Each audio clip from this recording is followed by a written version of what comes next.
Hey, what's up guys? So, hari ni kita akan sambung chapter 4, subtopic 4.2, Electromagnetic Induction. Jom kita start. Okay, sebelum tu, ini adalah antara learning outcome yang awak kena tahu.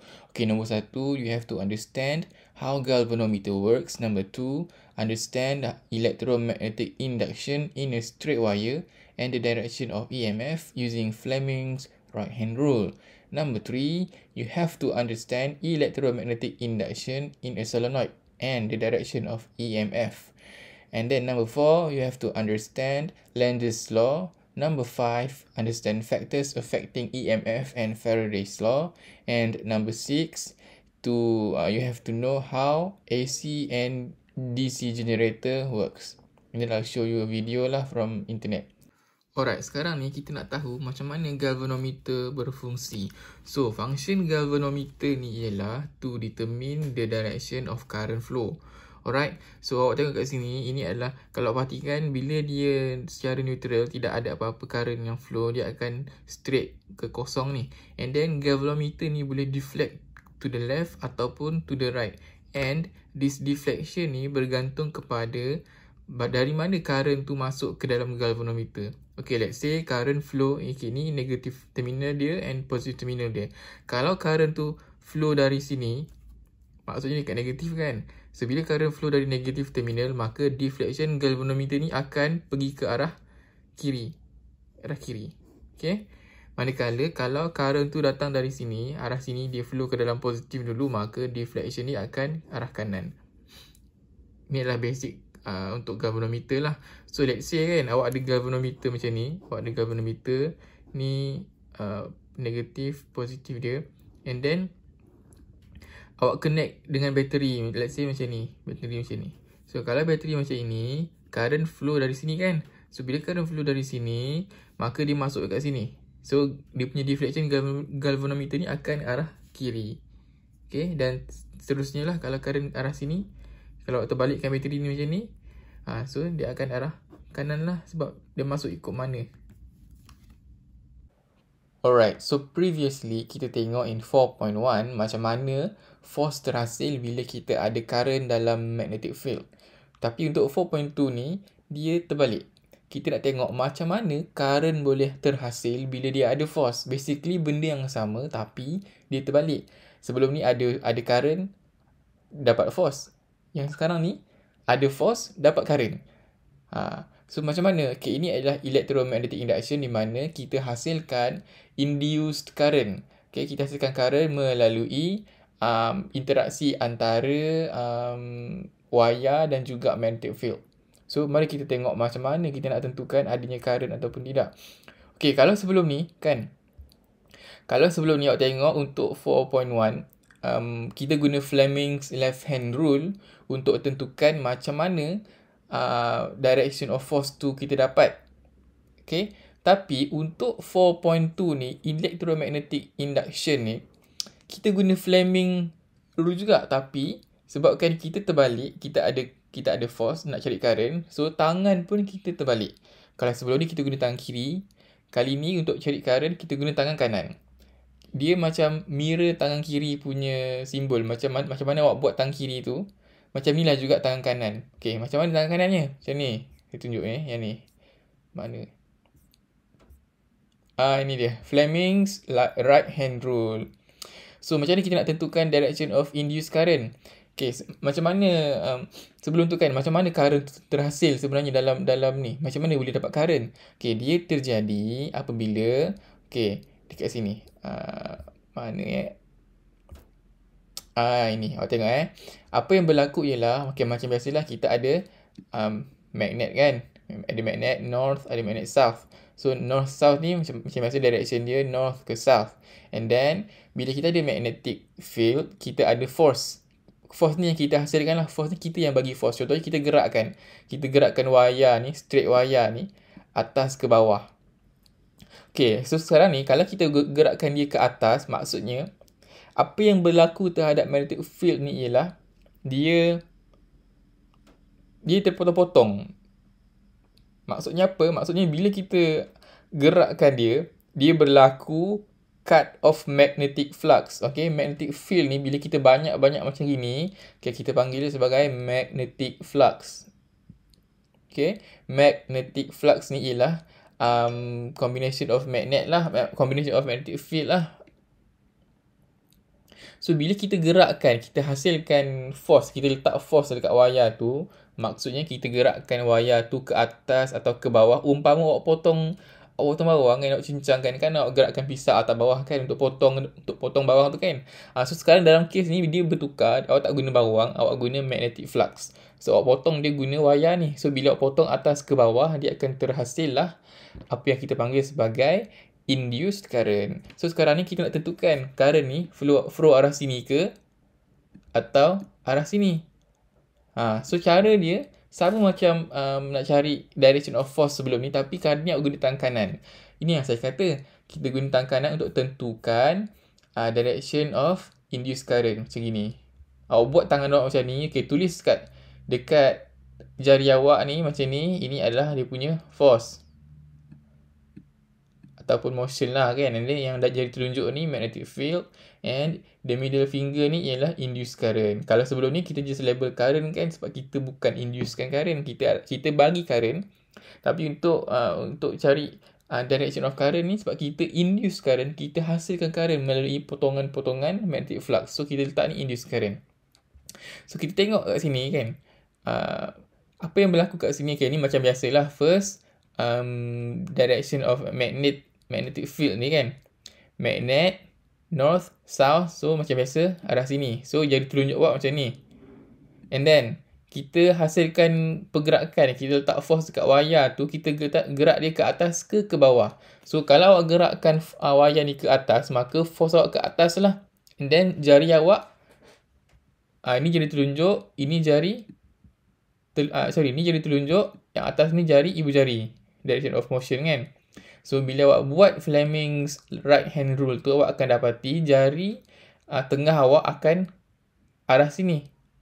So inilah direction of induced current. So bila current flow kat sini kan, and then macam yang saya tunjuk tadi, galvanometer dia masuk dekat negative terminal. So kalau dia masuk dekat negative terminal, maka deflection dia akan arah kiri lah. Maksudnya current masuk ikut sini. Okay, sama juga kalau sebelah ni awak tukar dia apa?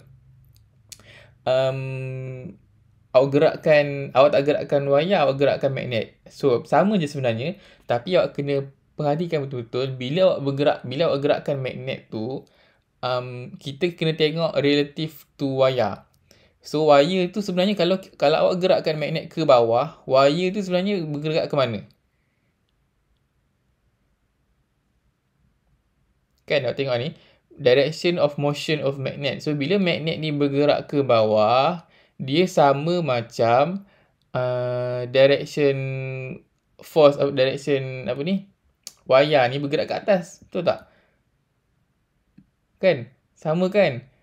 So gunakan Fleming's right hand rule, dan awak akan dapat dia punya direction sama macam sebelah ni. Okay? Induced current masuk kat sini, and then galvanometer deflect to the left. Okay, kita tengok kat sini. Macam sebelum saya cakap, electromagnetic induction ni berlaku apabila terhasilnya cut of magnetic flux kan. So dekat sini, north ke south ni, kita ada magnetic flux. North ke south, direction ni ke sana lah. So bila awak gerakkan copper wire ni kan, awak gerak ke atas ataupun ke bawah, dia berlaku cut off magnetic flux, cut N to S ni, north to south ni. So kita nak tentukan direction current tu, current flow kat sini ke atau ke sini, ke atas ke bawah ni kan. So itu yang saya kata kita gunakan Fleming's right hand rule. Kalau sebelum ni kita guna Fleming's left hand rule untuk tentukan direction of force, itu kita supply current. Ini kita supply motion, kita supply force. So kat mana current tu terhasil, direction dia arah mana. So ambil tangan kanan awak pula kan, ambil tangan kanan awak. So kan saya kata kita mirrorkan Fleming's left hand rule.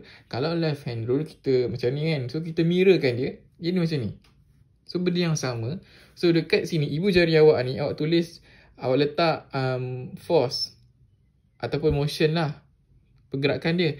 Dan jari telunjuk awak ni, awak tulis kat ni sebagai B. B ni simbol untuk untuk magnetic field. Ni magnetic field lah. Ni north, south. North, south gerak ke sana kan. Manakala untuk jari tengah awak ni, awak label sebagai I. Ataupun ni induced current. Kan? So, kita tengok kat sini.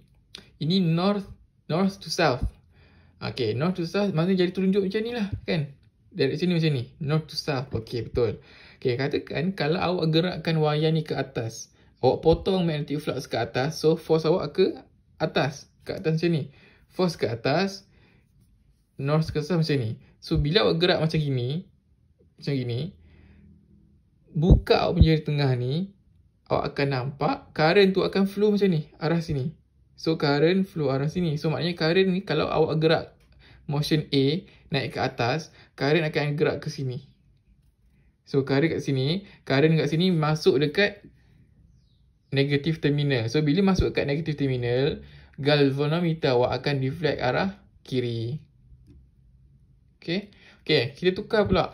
Kalau force ni bergerak ke arah B, motion dia ke bawah. So, sama juga kita tunjuk. Gunakan jari tunjuk awak ni. Tengok mana magnetic flux dia arah mana. North, south kan. Sini, north, south. And then, kalau tadi force kita macam gini, current macam ni. Tapi sekarang force dia ke bawah.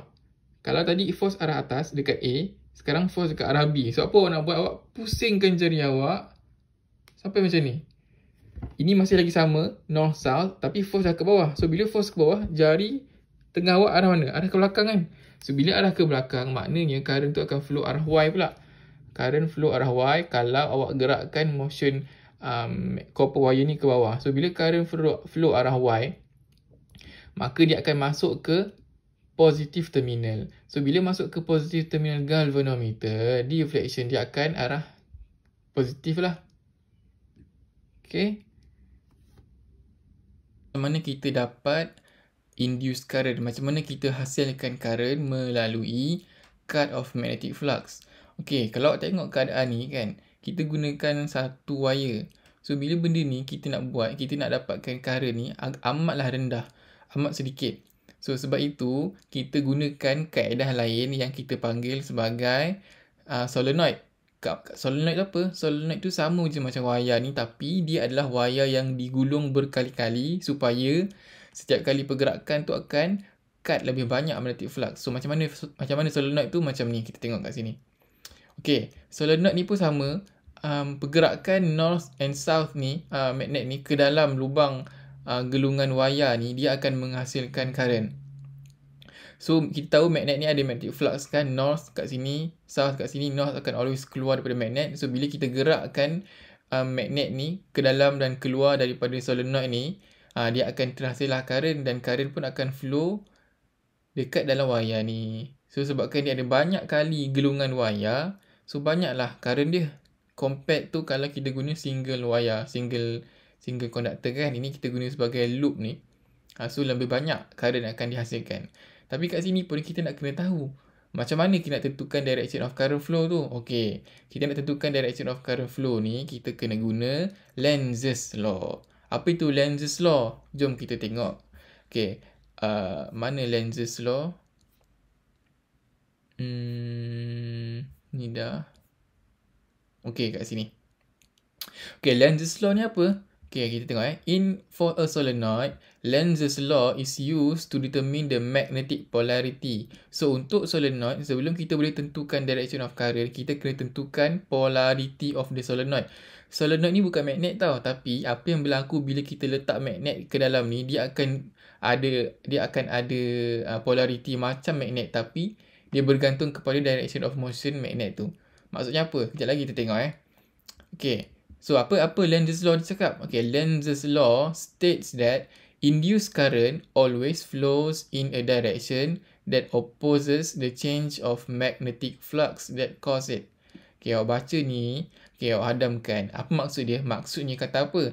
Okay, Lenz's law ni cakap induced current akan selalu mengalir dalam arah yang berlawanan dengan perubahan magnetic flux.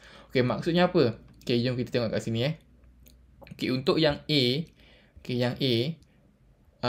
untuk dihasilkan cut of magnetic flux ni, dia kena, solenoid ni, dia kena lawan magnet ni punya polarity. Macam mana? Okay, katakan awak punya magnet macam ni, north kat sini, south kat sini. So, kalau awak gerakkan magnet ni ke dalam solenoid, okay, naturally secara natural, bila awak gerakkan magnet ni ke dalam arah, ke dalam solenoid ni, dia mestilah nak attract kan? Betul tak? Maksudnya berbeza polarity akan attract, betul tak?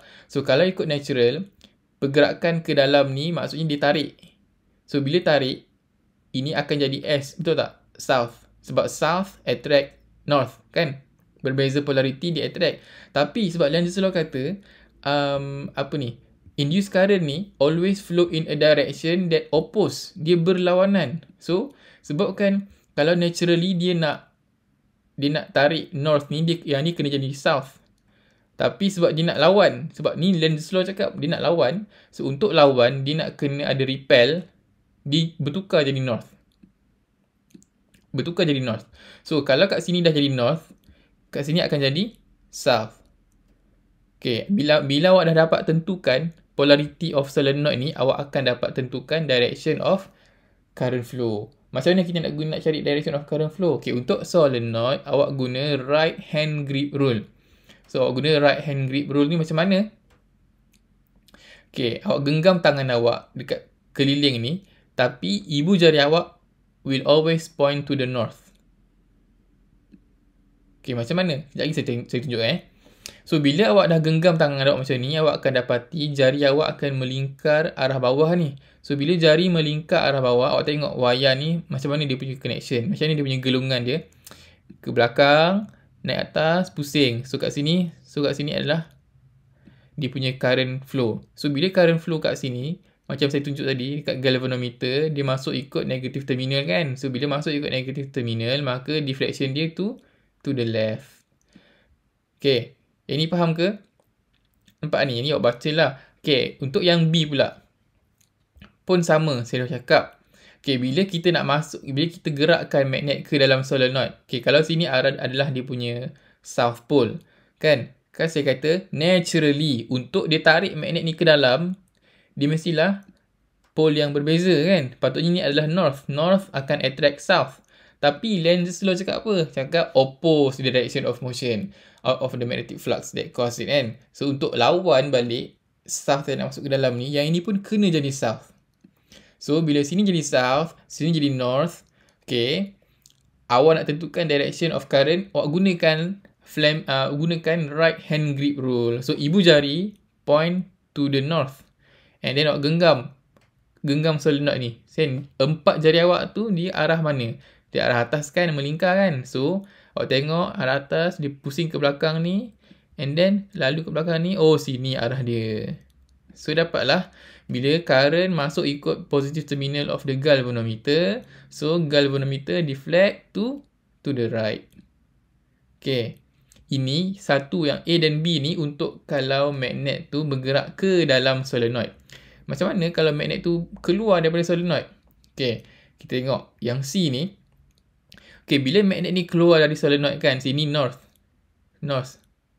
Okay, naturally bila dia gerak away, maksudnya dia repel kan, betul tak? Dia berlawanan lah. So, untuk dia gerak keluar, ini pun sepatutnya adalah north. Kenapa north? Sebab north dengan north kan akan repel kan. Itu yang menyebabkan magnet ni keluar. Tapi kan saya dah cakap, Lenz's law kata apa? Lenz's law kata, untuk solenoid, dia akan always oppose the direction of the polarity of magnetic flux kan. Okay, so kalau dia naturally untuk dia repel keluar ni akan jadi north. Tapi sebab dia nak lawan, yang ni kena jadi south. Maksudnya apa? Kita tarik magnet ni keluar. Tapi dia nak tarik magnet ni ke dalam. Nampak tak? Kita nak tarik keluar tapi dia nak tarik magnet ke dalam. Sebab tu dia berlawanan. So, awak dah tahu sini akan jadi south. Kalau sini adalah south, sini adalah north. So, macam mana direction of current dia? So, kita gunakan juga right hand grip rule. Awak genggam jari awak dekat sini. Ibu jari akan always point to the north lah. Okay, macam ni jari awak. Kan saya katakan, maksudnya katakan ni tangan awak. Ni ibu jari awak. Kan? So, bila awak genggam jari awak ni, awak akan dapati jari awak akan macam ni.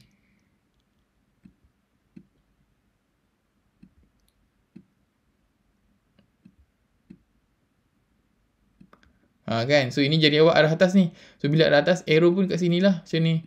And then, awak tengok kat mana dia berpusing. Dia pusing ke belakang. And then, kat sini, awak punya direction of induced current. Ni macam saya cakap.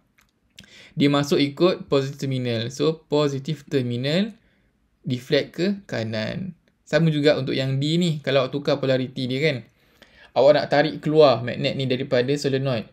Naturally, dia akan repel kan. Sebabnya south dengan south akan repel. Maksudnya dia akan secara natural dia akan menjauh lah. Tapi untuk lawan, awak nak tarik keluar ni, awak kena lawan dia dengan attract. Macam tu lah. Awak kena attract dia. So itu ni akan jadi north.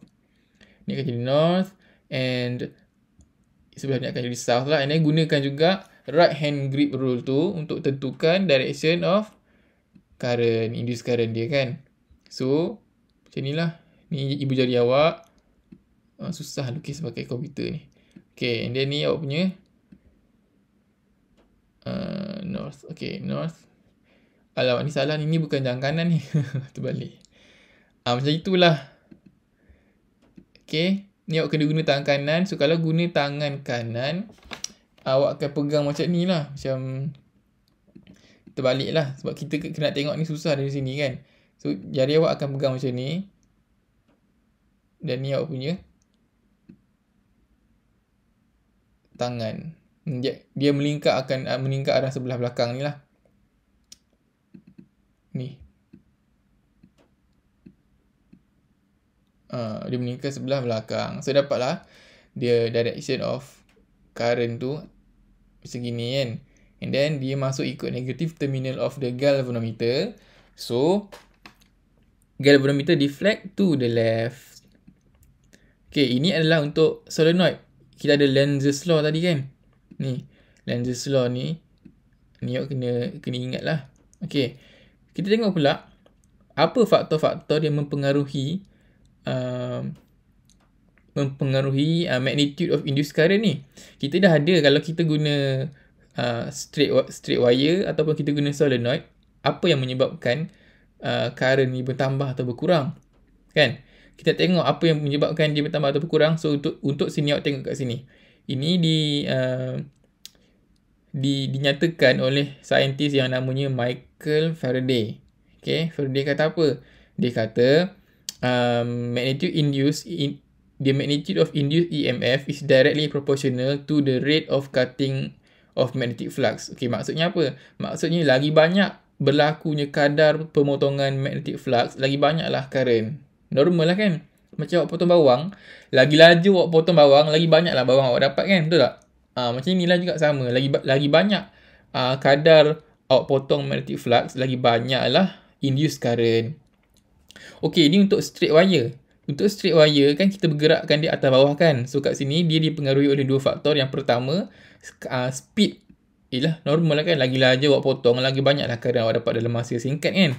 Okay, yang nombor 2, strength of magnetic field. So, kalau awak guna dua pasang magnet dengan satu pasang magnet, mestilah dua pasang lagi banyak kan. Sebab lagi banyak dia punya magnetic field. Ataupun yang berlakunya kita akan dapat lagi banyak cut of magnetic flux lah. Okay, untuk solenoid pula. Since solenoid ni sama je macam straight wire ni. Kecuali dia ada gelungan. So, bila gelungan tu kita panggil sebagai number of turn. So, kita tambah satu lagi reason. Selain daripada speed and strength, kita ada number of turn. Lagi banyak number of turn, lagi banyaklah strength tu bertambah lah. Sebab number of turn ni kan makin banyak. Maksudnya dia akan menyebabkan lagi banyak dia punya pemotongan magnetic flux. Okay. Awak pernah tak tengok basikal yang menyala? Basikal, ada basikal lampu kan. Lampu basikal yang awak panggil apa? Dynamo kan. Awak panggil dynamo. Awak tahu tak macam mana dynamo tu berfungsi? Macam ni lah. Dynamo tu berfungsi macam ni. Macam solenoid ni. Sebab itu awak perhatikan dynamo awak tu kadang-kadang dia berkelip.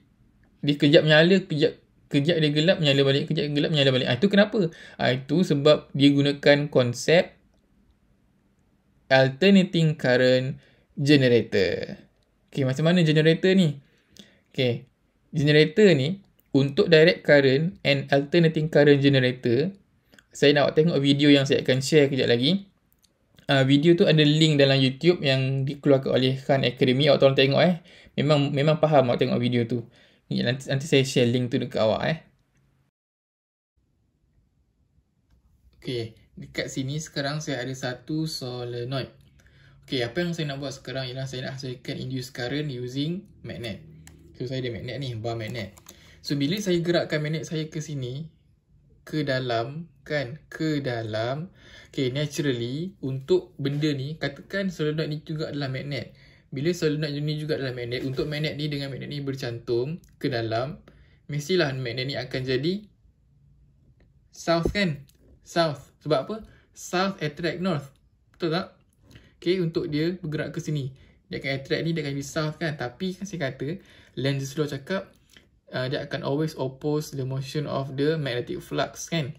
So, kalau dia nak, naturally dia akan tarik, sini akan jadi south. Tapi, sebab dia nak lawan, so, hujung ni akan jadi north juga. Sebab dia nak lawan. North dengan north lawan, kan? So, north dengan north lawan. Sepatutnya dia akan repel. Tapi, ini gerak ke dalam. So, perbezaan ni lah yang akan generate induced EMF. So, bila dia gerak ke dalam sini, sini akan jadi north. Sini akan jadi south. Macam ni, ke? North, south. So, kita dah ada north, kita dah ada south of the solenoid pula.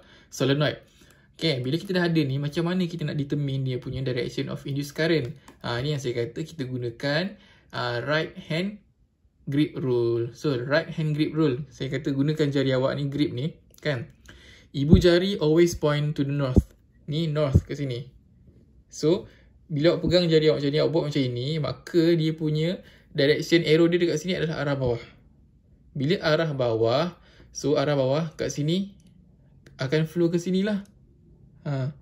So, bila dia arah bawah ke sini, dia flow kat sini, ini adalah galvanometer, kan?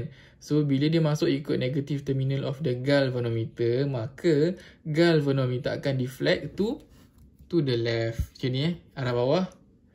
Right hand grip rule. North, arah bawah.